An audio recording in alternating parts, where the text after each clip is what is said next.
reformas estructurales terminan con el modelo neoliberal.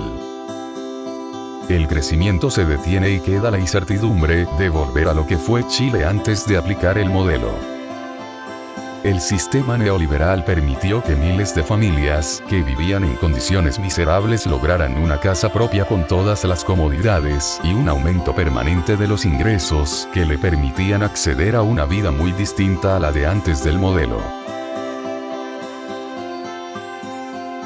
En un principio las autoridades aplicaban el modelo, pero no hicieron nada para evitar que sus bases mantuvieran un creciente rechazo que tarde o temprano acabaría con el sistema.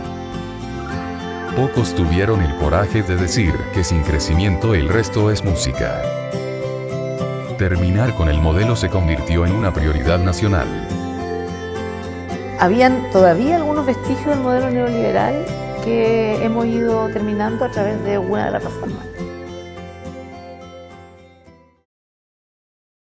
El modelo se adoptó en 1975 y cuando el poder político fue devuelto a los civiles en 1990, Chile crecía a más del 10%, con un desempleo de menos del 5%, y eso que el precio del cobre era una fracción del que había el 2017.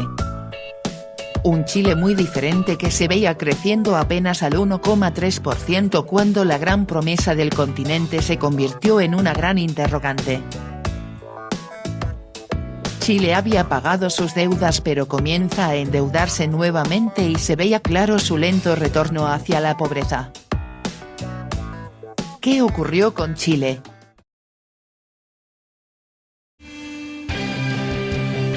La razón principal del rechazo al modelo fue la supuesta desigualdad social que provoca. ¿Qué tan cierta es la creencia popular de que el modelo provoca desigualdad? ¿Realmente el modelo provoca desigualdad? Para responder eso debemos buscar y comparar ingresos de pobres y ricos antes de 1975 y después de 1975, cuando se adoptó el modelo, pero solo hay estadísticas por separado según niveles de ingreso entre ricos y pobres desde el año 87.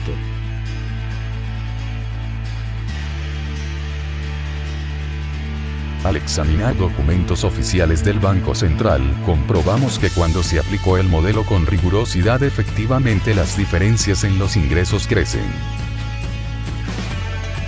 La diferencia entre pobres y ricos del año 87 se ve mucho menor que la diferencia entre pobres y ricos del año 98. Pero el ingreso de los pobres creció prácticamente en la misma proporción, e incluso un poco más que el de los ricos durante ese periodo. Por lo tanto, es verdad que las diferencias en los ingresos crecieron, pero los pobres ya no eran tan pobres y tuvieron acceso a muchas cosas que eran privilegio de los ricos. ¡Qué paradoja! Al aumentar los ingresos aumentaron las diferencias de los ingresos, pero al mismo tiempo disminuyó la desigualdad social.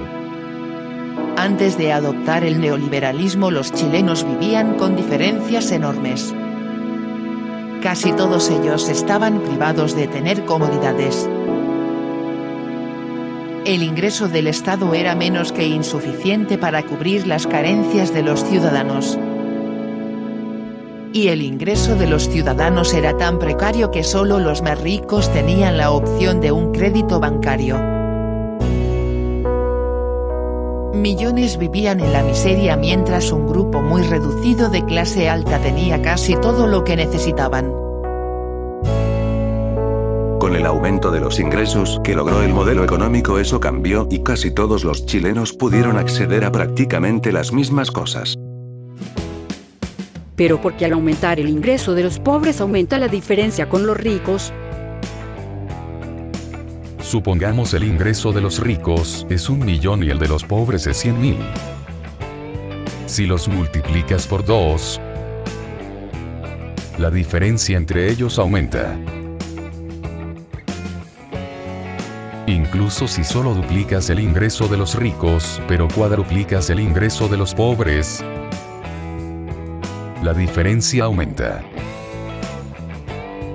Si concebimos un modelo para hacer crecer el ingreso del país, se entiende que al crecer los ingresos crece la diferencia entre ellos.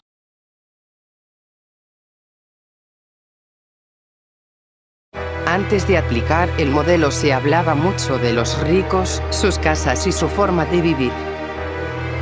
Pero donde antes no habían barrios acomodados, donde ahora se ven modernas viviendas, algunas más modestas que otras, centros comerciales y autopistas, ahí mismo antes del modelo se veían millones de precarias mediaaguas en interminables poblaciones con gente que sufría todos los rigores de un país desolado por tanta carencia. Chile se comparaba con los países más pobres y endeudados. Pero aplicó un sistema económico que lo hizo compararse con los países de la OCDE. Y se convirtió en un país mucho más inclusivo porque millones tuvieron acceso a los mismos bienes y servicios. Los chilenos vivieron un periodo de bienestar colectivo como nunca en su historia, y decidieron renunciar a él por la absurda convicción de que la desigualdad se mide comparando la cantidad de dinero en las billeteras y no el bienestar de los ciudadanos. Al abandonar el modelo que genera riqueza, Chile dejó de crecer y retorna poco a poco a la pobreza, renunciando a convertirse en un país desarrollado. Todos los registros demuestran que cuando se aplicó el modelo, Chile logró ser un país menos desigual y mucho más inclusivo porque millones de chilenos salieron de la pobreza y el acceso a bienes y servicios dejó de ser un privilegio exclusivo de pocos.